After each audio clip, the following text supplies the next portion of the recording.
Hi, everyone. We're here with Dr. Margarita Calderón, who is a professor emerita at Johns Hopkins University and the author of Benchmark's Rigor program. And Dr. Calderón, so happy to be here with you today and to be able to spend some time talking about practice-oriented instruction, research-based vocabulary instruction for newcomers and multilingual learners.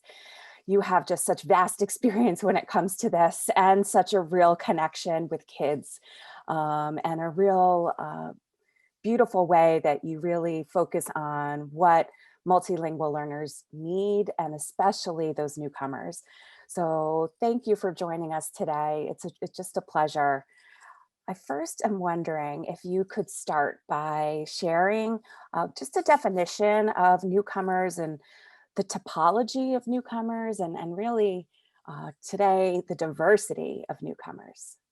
Mhm. Yes, hello, Patty and everyone.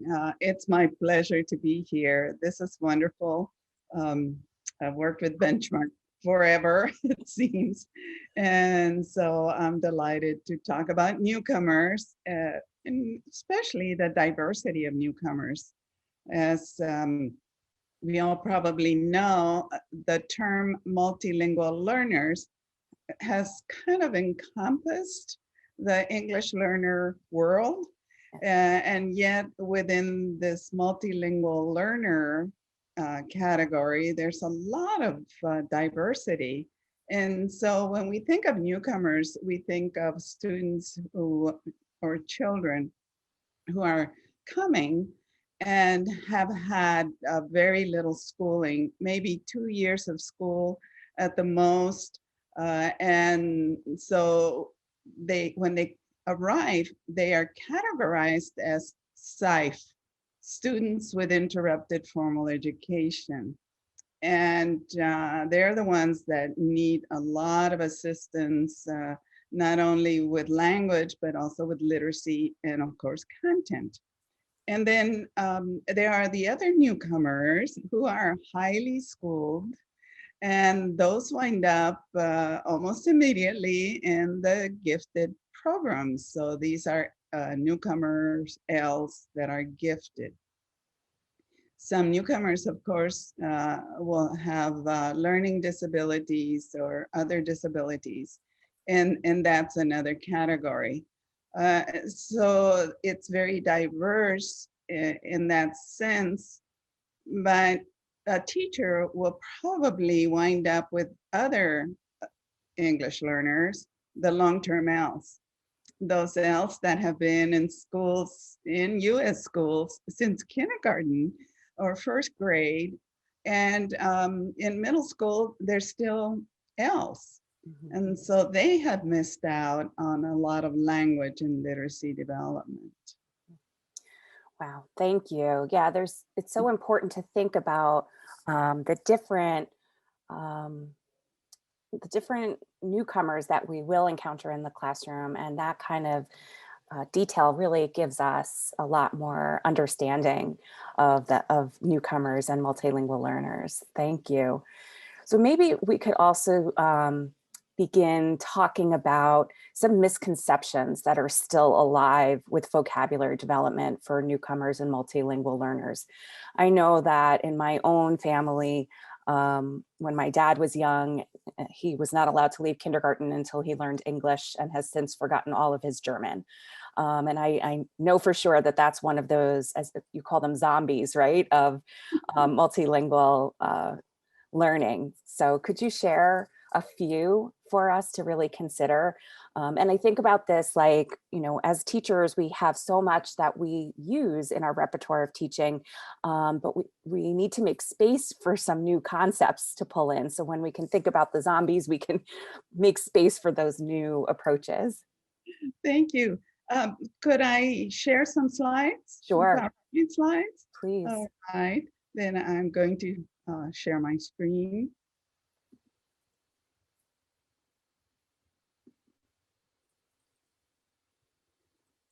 And I'm calling this practice-oriented, research-based vocabulary instruction for multilingual English learners, because you're right, there are so many misconceptions, and we need to focus on research-based, empirically tested, Mhm. practice-oriented type of instruction. And so I'll just share a little bit on that. And uh, as you know, the issue with the newcomers is that there's several challenges. One of those is that they have to learn vocabulary and discourse as quickly as possible, because this is vital for success. And yet, there's such a diversity here, as I discussed earlier. And even some students who kind of fall through the cracks and have never been identified as else, they might have been newcomers, or they might be some newcomers that your school will have this year. And, we don't know how long it will take for them to be identified.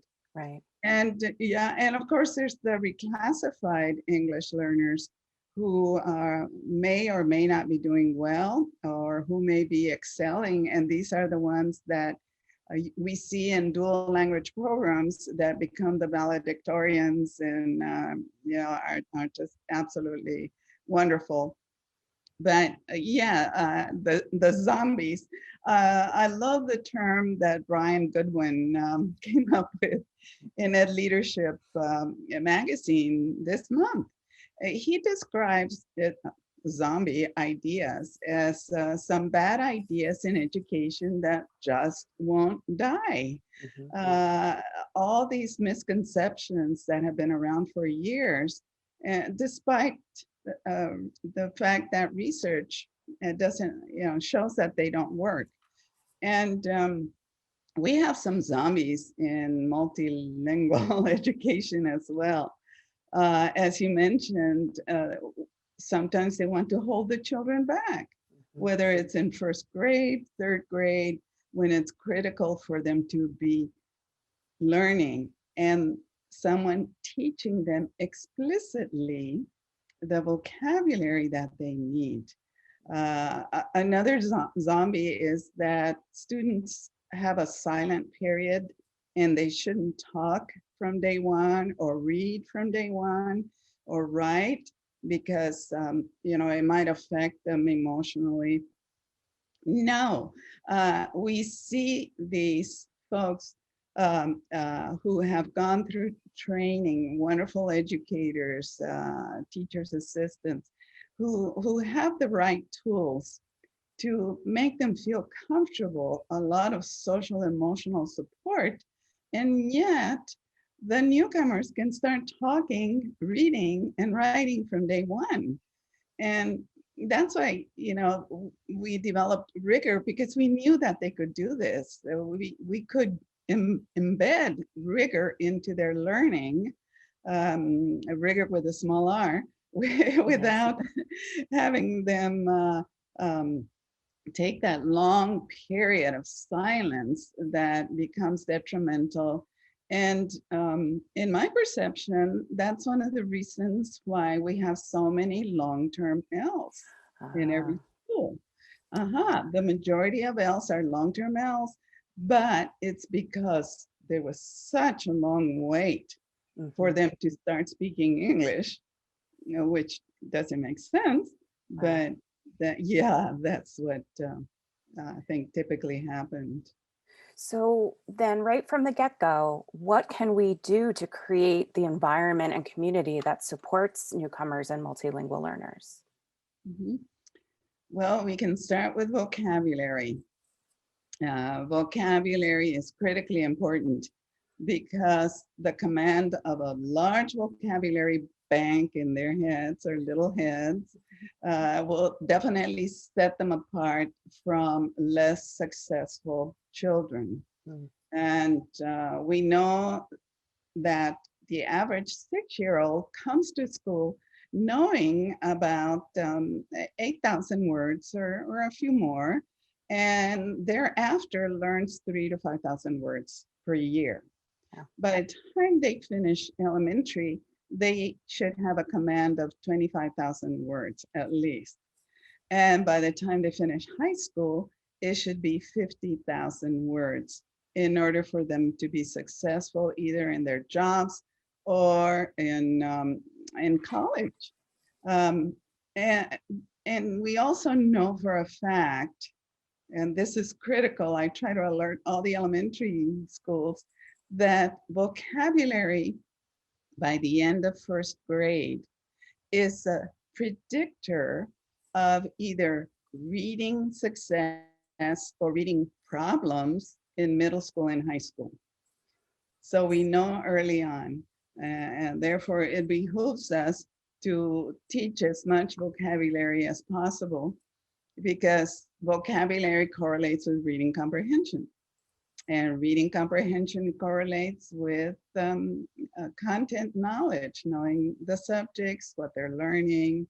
And unless they know 90 to 95% of the words in a paragraph, in a text, or in a test question, they're not going to really comprehend.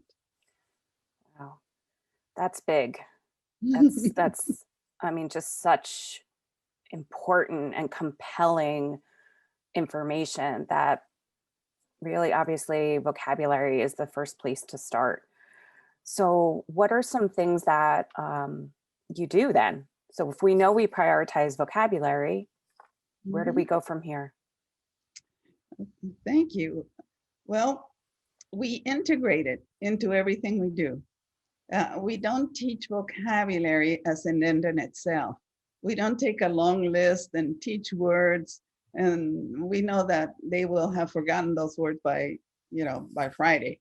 Mhm. And so it's important to integrate vocabulary into reading, into writing, into everything that we do in a class period. And things like social emotional learning can also be integrated into everything that we do. When students are reading together, that's when they can practice those competencies. When they're writing together, same thing, or in vocabulary. So cell is not something you do at the top of the morning, at the end of the day. Right. It's integrated into all of this so that the newcomers feel safe, feel Yes. appreciated, and understood. Wonderful. Mhm. What else? Well, the vocabulary has to come from the text that the students are reading. Ah, As I said, not from long lists, but what are the students going to read this class period? And in order to select the words that they need, we need to think, oh, is this word critical to understanding the concept? Or is this word going to appear in a test? mm, Is it critically important to the discipline or the unit? And then the teachers can ask themselves, do I want to hear this word or this phrase when the students are reading with their partners and they're summarizing verbally? And do I want to see it in some written assignment? that So makes that's so much sense. That's really helpful in determining which words to teach, because sometimes, we as teachers are just given a whole collection of words that are predetermined. But when we have some say in that, when we especially know our students and especially our multilingual learners, that helps us kind of narrow down and prioritize the words that make the most, that are the most powerful words for students to learn. mhm. Wonderful. So selecting words to teach using SEL throughout the day, throughout reading, writing, and vocabulary. What other ideas do you have for us? Mhm. Lots of ideas. Do we have 3 hours? I know, right? So maybe two more ideas that are Sure. important for us to keep in mind. Okay. Well, the other thing is that we tend to see teachers focusing on tier 3 words. Those are the words that are very specific to a subject area. Sometimes they're called academic words, but it's all academic, my dear Watson. Every word that it happens in a classroom is academic. And so it's not just tier 3 words that are important. What's really more important are those tier 2. These are the words in long sentences. Let's say that a teacher wants a student to really understand osmosis. Osmosis is usually nested in these long sentences with a bunch of words over here and a bunch of words over there. If they don't know these words, they won't be able to understand osmosis. And so the tier 2 words are the ones that are critically important. And there's a whole series of these words that are have multiple meanings, transition words, connectors. All of those are important. And of course, the newcomers will need those real easy, basic words. And so that's what we recommend, the focus on the tier 2 as a selection to teach every day, at least 5 words at the beginning of each period. And that will equate by the end of the year to 3,500 to 5,000 words. Wow. Wow. You know, this advice is just so useful because it just feels intuitive to teach the tier 2 words, but it feels like the tier 3 words are the trickiest. But when you explain it in the way that you're not going to understand the tier 3 words if we don't teach the words that surround them. And then thinking about just doing that in a simple way, 5 words right away before we start anything, that adds up to, oh my gosh, all that vocabulary by the end of the year. Wow. And how about one more idea for us? One more idea. Well, let me see. What do we have here? We have broken these up and into the different types of tiers, but maybe I'll just mention one of the polysemous words and why it's so difficult for newcomers to understand simple words like table. Yeah, what is a table? Well, we know that it's a dinner table or a table where I currently have my laptop on. Yes. That's a table. But then a coffee table. Students know what coffee is. They know what a table is. But when you put them together, do they really understand what a coffee table is in comparison to a dinner table? And then in science, so they go from language arts to science. And then science is talking about a water table. And so the students are thinking, what? A table made out of water? Okay. And then they go to another class and now they're talking about a table of contents. So what does that mean? Then they go to math and the teacher says, find the value of X on the table. Oh, but there's nothing on the table here, teacher. I can't find the X. And then finally they go to maybe social studies and the teacher says, okay, let's table this discussion. So it's just one example of so many polysemous words. They look so easy. You would think that all students know them. But then when we start saying, like with leg, the leg of a journey, and break a leg, shake a leg, no leg to stand on, the idioms, all of that becomes very, very difficult. So that's why polysemous words are so important. Wow. So let me just recap what you shared with us before I go on to, I guess, my final question for you. So what you shared with us in supporting multilingual learners and newcomers is that social emotional learning is not something separate or just set up at the beginning of a period or the beginning of the year and isolated, but it is the oil that greases the wheels, so to speak, in the image that you used, that pulls together reading, writing, and vocabulary so that the student feels welcome and welcomed and valued. And then you also shared with us some places to start. to begin with vocabulary, and knowing that the more vocabulary we teach, the more multilingual learners will learn and the more successful they can be in school. You shared with us what to focus on in vocabulary, that those tier 2 words, taught 5 at a time at the beginning of the class, and how important that can be in the learning of students and how cumulative that is across the year. Up to 3,500 words learned across the year if that practice is taken on. And then finally, and we know this isn't the end, this is just the beginning of the possibilities, but the last thing that you brought up and shared with us was really paying attention to the polysemous words, all those words that have more than one meaning and how they can be used in different contexts.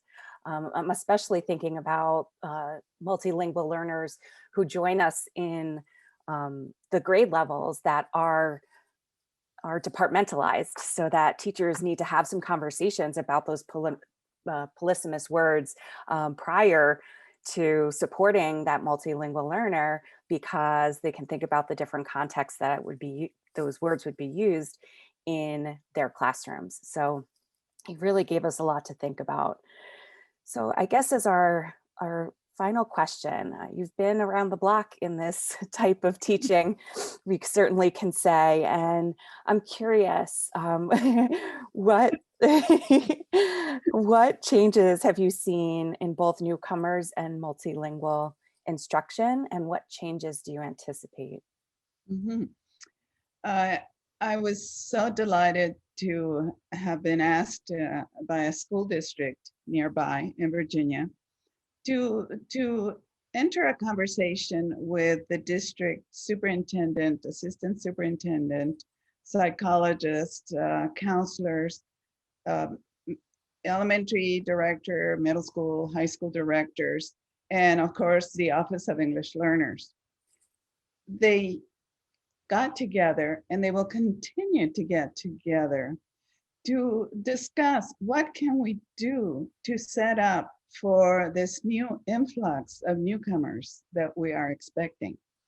And they're already estimating, well, this school will have 150, this school will have 80. And so they have come to the conclusion that it has to be a systemic approach. The lonely ESL, ELD teacher cannot do it anymore. The district office of English language learners by itself cannot do it anymore. It's a whole system. We're talking, about the health, the well-being of newcomers. It's reaching out to the community, making sure that they can find volunteers to bring in glasses and things that the students are going to need. And so it's beyond language. It's beyond language, and yet the teachers are going to go through extensive, comprehensive staff development as a whole school. Not just the ESL teachers again, not just the sheltered English teachers, but the whole school, especially in the middle schools and high schools.